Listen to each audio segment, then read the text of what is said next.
Okay, we are back, and we left off when I asked him the definition of unsung, and I actually looked up some of the synonyms they have for that: unacknowledged, uncelebrated, which means you're not the one that everybody's you got your name's up in the lights there.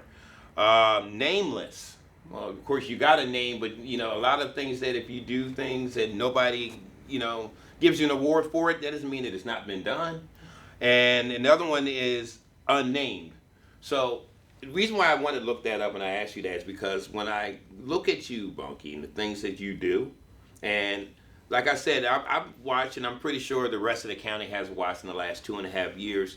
They may have seen you at different things. They've seen you go up there when you had to talk to the council or whatever, but they never really hear that you are in the forefront of heading things out. But you do. So I think of you as a local community unsung hero, and I just appreciate you for that. Oh, thank you. I mean, you just said a while ago that these people were asking, including the governor. Governor Hogan saw it in you that he asked you to be a part of this. They asked you to be a part of that stuff, and that doesn't just happen just because you're there. But it also doesn't happen because you say, "Hey, pick me, pick me." It's because of your work ethics, and I really do see that in you as a good work ethics. I just want to say that before we go any further. But it's funny because I so much goes back to Carl's campaign for delegate, and there was one time we ran into a lady who at the time was writing for the Daily Times. I believe she's still with Politico now. Her name is Jennifer Shutt. I ran into her in an elevator in a House office building. So Carl was still mayor of Delmar. I was on town council. I was off that day, or we were off that day, and I believe we were up there for Maryland Municipal League Legislative Board or something. And but he's somewhere, and I get in the elevator, and Jennifer comes in. Well, hey Jennifer, how you doing? And she's like, "What are you doing up here?" And I just said, and I hadn't even thought about it, I was like, "Listen, we will not be outworked." And of course, Carl's taken on the very powerful chairman of appropriations, who's a really good guy, Norm Conway. I know that name. Yeah, no, and that's the thing. Politics doesn't have to be vicious, or you can literally run against people that you personally like, and you don't have to. Now they may be disappointed if they lose, you may be disappointed you lose, but you don't have to get to the level of animus where you're lifelong enemies after that. And I liked Norm before. I like him now. If I ran into him, I'd talk to him. But I told her, I was like, we will not be outworked, and that was sort of the unofficial motto of our campaign. As we were knocking on doors and everything, I repeated it often to any volunteers we have: we will not be outworked. Wow. And that's sort of, like, in a way, my unofficial motto. Like you can't. There's only so much you can control with your intellect. There's only so much you can control with a lot of things. How smart you are, how much you know about something. But what you really can control, to the extent you can control anything in life, is effort. And you can control whether you're doing your best or not. And so you just have to give it your all. And to the extent that you can not allow other people to outwork you, that should be the goal. And you can do that without any pride being a part of it. Yeah. I think that's awesome. You said you will not be outworked. That sounds like it's been echoed by our county executive before. I remember during the Question A time, and she was speaking, and they had that little thing over to the Civic Center. She said, "I will not be outworked." Yeah. And it shows that's a reflection of her team. Yeah. Wow, that's just impressive. And I mean, again, a lot of times in life, people look to the person that's getting all the accommodations and saying that person has achieved anything. But truly, in a job like this, you got like how many departments under you? Well, I have direct reports, and then I have things that I have to do. Like I have to do budget things with the sort of court systems. There's budget things with sheriff's offices, budget things with with all kinds of things. So, yeah, we have a lot of different departments. We're involved in a lot of stuff as a county, funding wise specifically. So. And each department has their department head that has their own abilities. And a lot of times I've seen, just working with people. Okay, even in not just in the political realm, but even in churches. If you got someone that's overseeing everything, there's some people that get in their feelings, could be like, well, this is mine, and this person is a little bit too much, but I don't think you have that with your department heads. It seems like y'all are kind of just being honest with you, a well-oiled machine, but it starts with the person that's over it all. So one of the things we did the first, I believe it was the first Friday. She took office December 6th, 2022. I started the same day with her at noon.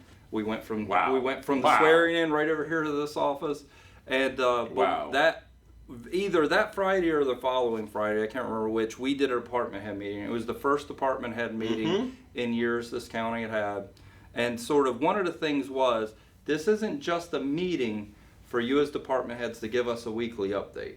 This is also a meeting so that you guys can get to know each other. Of course, it's 2022, the end of 2022. So, COVID started in March 2020. So most of these folks, worked from home for a long time. And there just seemed like there were departments that were sort of siloed and they weren't, necessarily working together.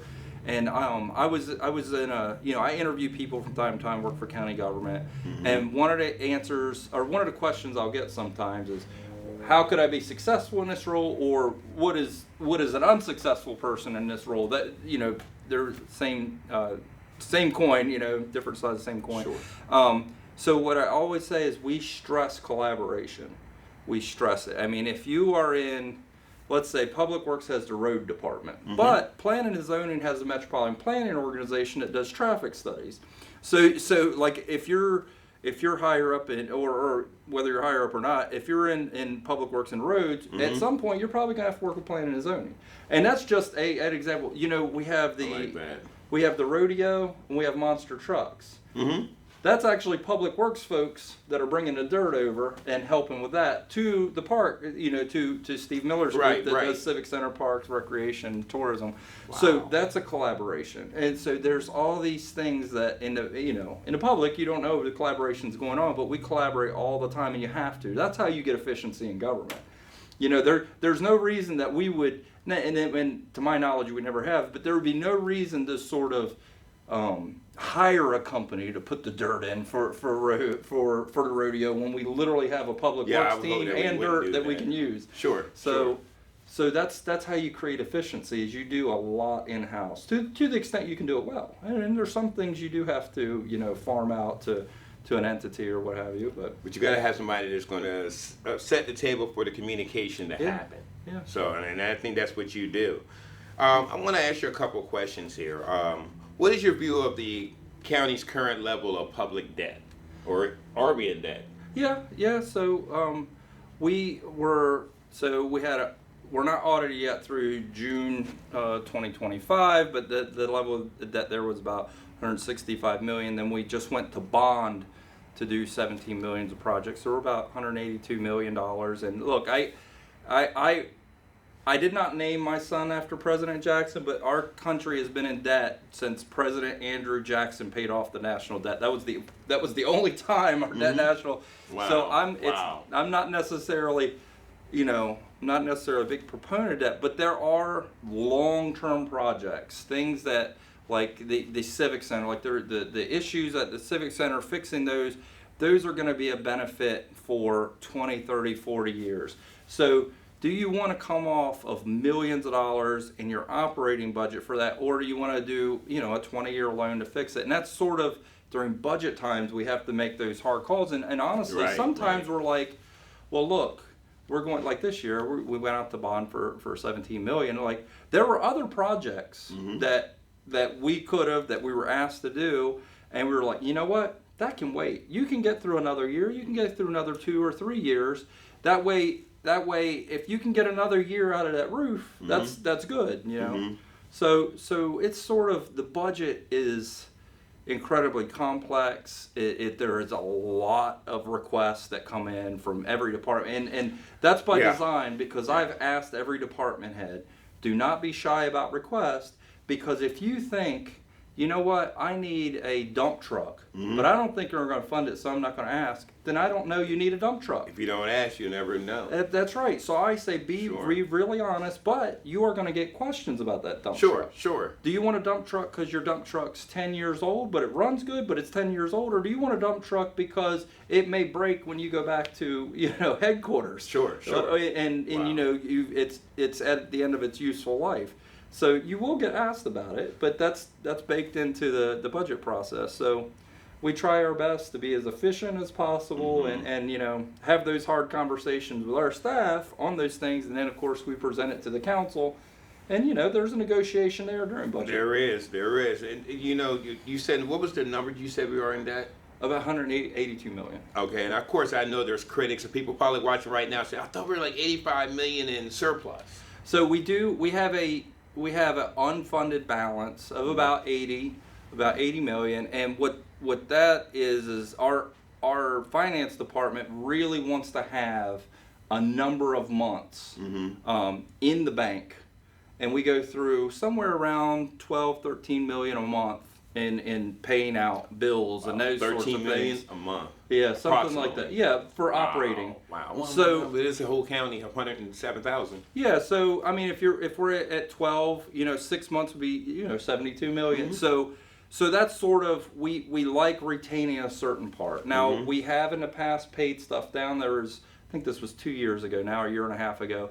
We had about $5 million that we went to council, and what we had done is we had taken that unfunded money and we put it in some investment accounts, and this was Charles Smeckel and Pam Olin in finance made this happen, and we made about $5 million in, you know, interest and investment profit, that kind of thing.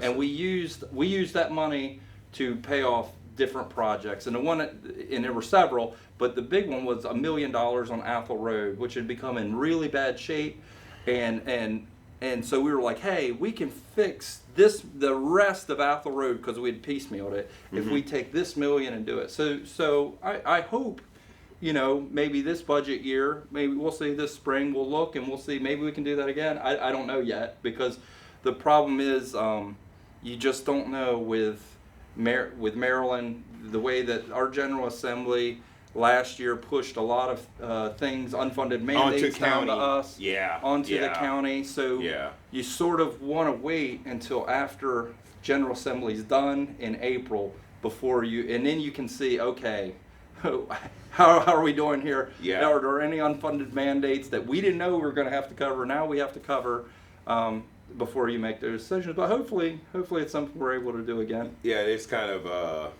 I guess it makes it a little bit hard for you to know what's happening. It seems like Maryland, at least on the state level, changes day by day on different things. And go ahead. But there is a ceiling for, and that's total debt what I just gave you. There's also a ceiling that we are only allowed to take up to 12% of our budget to pay off sort of debt service, our annual debt payment, that kind of thing. Call that a cap, so, pretty much. Yeah, we're capped at 12%. Okay. That number is at about 7.4%. So we're not sort of up against it. On the ceiling. And part of that, and this is where having that money in the savings account, the unfunded mandate, or not unfunded mandate, unfunded funds, this is where that's important. So when we go to bond, we go to New York City, we talk to Moody's, we talk to Standards & Poor. In the past, we've talked to Fitch, they're the 3 rating agencies, and we've been upgraded by 2 of the 3 to AA+, which is good. Tremendous. And part of what they see is, and they talk about our financial management and all that, and they see what we have in unfunded balance.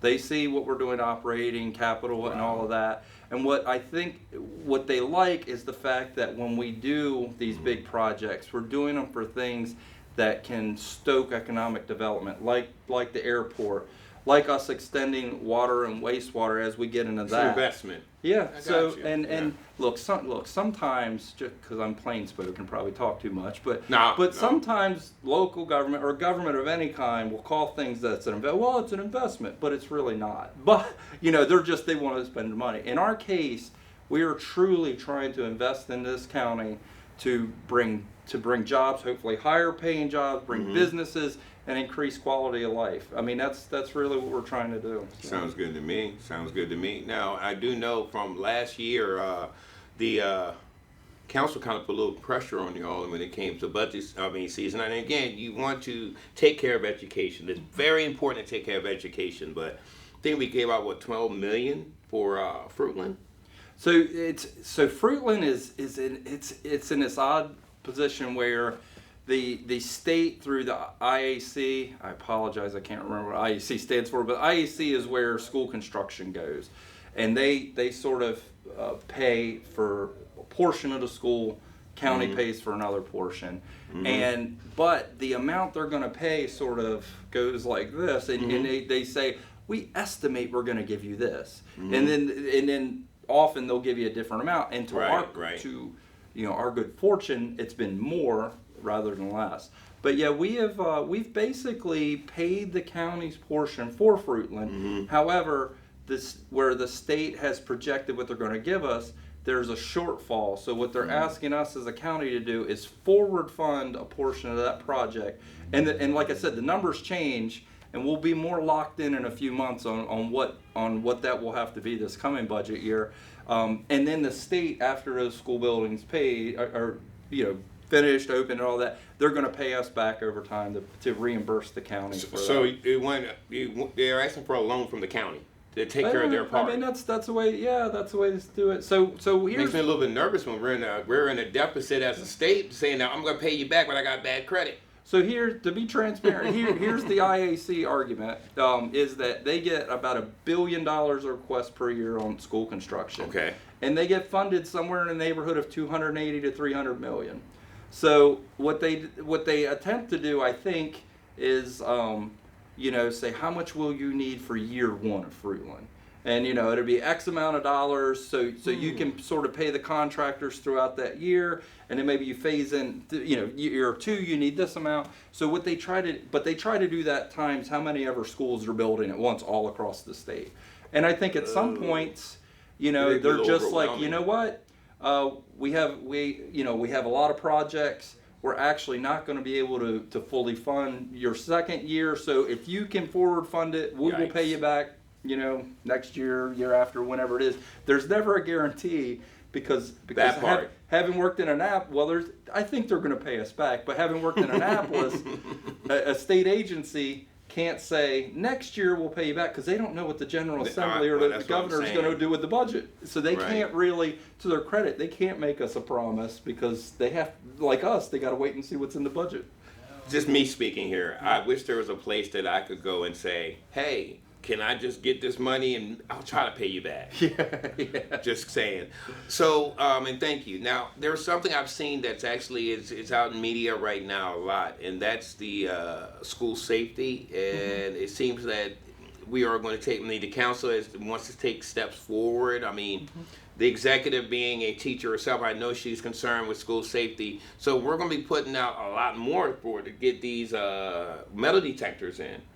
Where's that money going to come from? Yeah, so there's Dr. Stauffer is in front of the council, and we meet with him monthly. So a lot of public doesn't know that because sometimes, like with Fruitland in the beginning, on when we were going to start that building, there was a little tension. But we meet with Dr. Stauffer and members of his team every month. But yeah, so there's an initiative to do these weapons detective systems, and it's going to be about $6 million. Some of that's capital to buy the equipment. Some of that's to hire safety personnel. Right. And now, is that for middle and high school, or is that just for high? Because I heard that there's another number that's less if they don't cover, I think, just the high schools and not middle school. So he presented 3 tiers of different ways you could do it, but my understanding is he liked all schools because, unfortunately, they have. We haven't. Yeah. Dr. Stauffer said there's been weapons found in elementary, middle, and scary. high. Yeah. Unfortunately, there are still parents that don't lock up their firearms. Yeah. And then there's other ways. That's, it's very important to invest in education and invest in school safety. I'm just wondering is with monies, how are we going to fund it? Yeah. So I mean, that's going to be something that we're going to have conversation with because Dr. Stauffer sort of had a concept, but they were still, when the council was asking them questions, they weren't sure whether they were going to lease or buy the capital stuff. Yeah. So we need some clarity on that, and then we'll figure out once they sort of settle upon exactly the model they want, then we'll have a better number. And then, we'll try to accommodate it the best we can because no one wants to shortchange. Safety, but here's the thing I was wondering too, Bunky, is would that go under just a budget for education, or would that also go under the sheriff's budget? Because when we're talking about safety, that kind of public safety, the sheriff's office, you know, because I mean, and I'm sorry, I don't mean to cut you off, but aren't those the two biggest people that get money out from our budget, the sheriff's office and education? Yeah, we give a lot to both, and the sheriffs. I believe the model that they want to do is they're not going to hire like deputies. The people they were talking about hiring were safety personnel that were not SROs. So they were sort of interesting. Sounds like it's the people who can run the metal detectors and that kind of thing. They weren't armed. That was really clear in the council meeting. So they're So the SROs will be armed, but the security personnel. But my guess is they'll be trained in de-escalation. You know, dealing with children and teenagers and that kind of thing. But well, let me ask you this: the once they run the detectors at the courthouses, are they armed? So they have security there, but in addition, they have a deputy. So the deputy is definitely armed. I don't know if the security person at the metal detector is or not, but the deputy definitely is. But that's part of one of the sheriff's role that they're mandated to do is cover courts. That's all state. Sure. That's one of the right. No, I was just wondering if, I mean, again, this is just something that maybe hopefully somebody who's make the decision is thinking about this, but a lot of money that we're putting into our budget goes to safety. Or to the sheriff's office, and a lot goes to the school. So, do we put more into the education, or do we incorporate the sheriff's office? I mean, then you got corrections, and wow, and you're in charge of all that. Yeah. Well, I mean, that thankfully the sheriff's office. Well, that's true. I forgot. I'm sorry. But, Yeah, minus the sheriff's office. How about Sheriff Lewis? That's right. I wasn't taking on your role. No, my goodness, you do a great job there. Yeah, but yeah, it's. You know, this is the first county executive that every year she's been executive, we've increased maintenance of effort to the Board of Ed, to education. That hasn't been done before, 3 years in a row. We'll see what the budget has. I anticipate hopefully we'll be able to do that again this year. Again, it's gonna really depend on how the state comes through their budget. One of the things that really helped last year, and honestly, and this goes unsung, but the county executive really talked to appropriations and the governor's staff on the need to keep. We get a grant called the disparity grant, and the disparity grant goes to the 10 counties that have the lowest amount of taxability with income tax. And there's a formula, and it gets really complicated.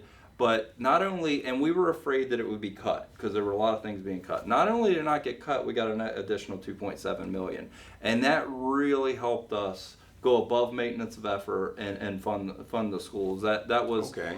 And she really advocated for that in Annapolis. That's what's up. That's what's important about y'all going across the bridge. It is, you know, I've been on hiring boards for other counties. You know, when you're in these roles, sometimes other counties will call, and I you know, and I'm open to that, and I don't have a problem with it as long as I can get the day to do it.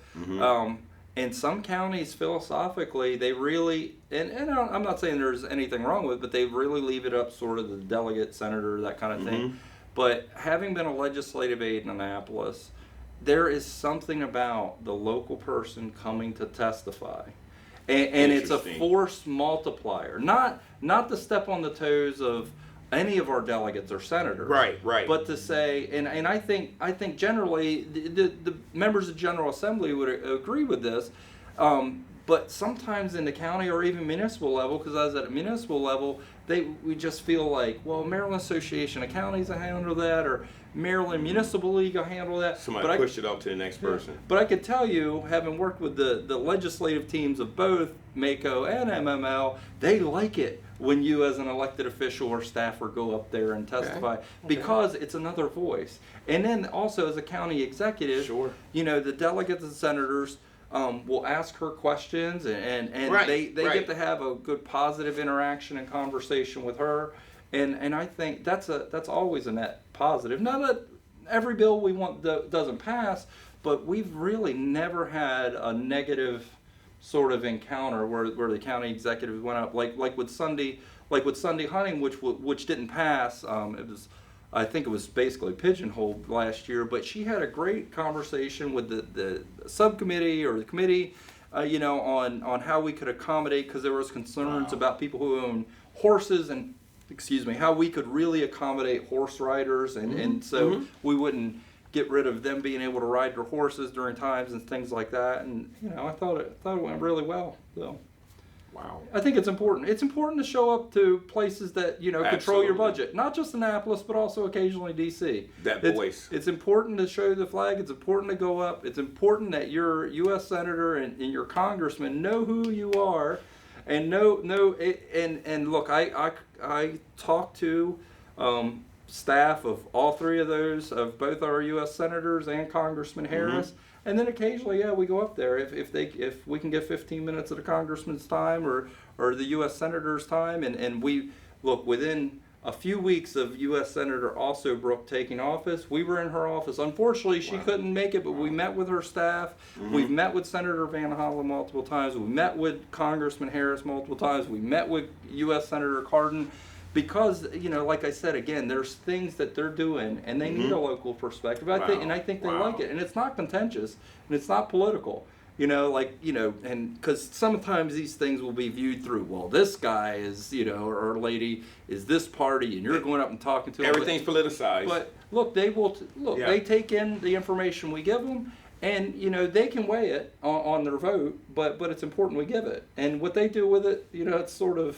It's our business. It's our business, but it's sort of on them. If we give them good faith, this is what we see on this policy. Could you tweak it? That's all we can do. So. Well, I gotta say, at least I would think, in Maryland, people know who the county executive of Wycomico is, and they also know who the director of administration, because you've been everywhere. Well, we try. And I think that's a very good asset for this county to have somebody that is known everywhere. I mean, that speaks volumes to be able to call up Governor Hogan.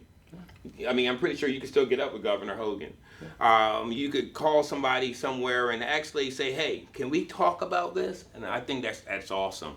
I just noticed my department head for the weekend, a.k.a. my wife, was telling me that we got to kind of wind this in. Okay. And I'm sorry. No, I'm trying to get you home for your department head who calls us up. No, I do appreciate this. I would love, hopefully we get a chance to get back and do this again. Yeah, definitely. You just are definitely a fountain of information, and I do appreciate everything you do. Again, you are an unsung hero of this county, and I appreciate that. I appreciate the work, All right. Thank you all for tuning in again to Mission, I'm curious to say Mission the Gap.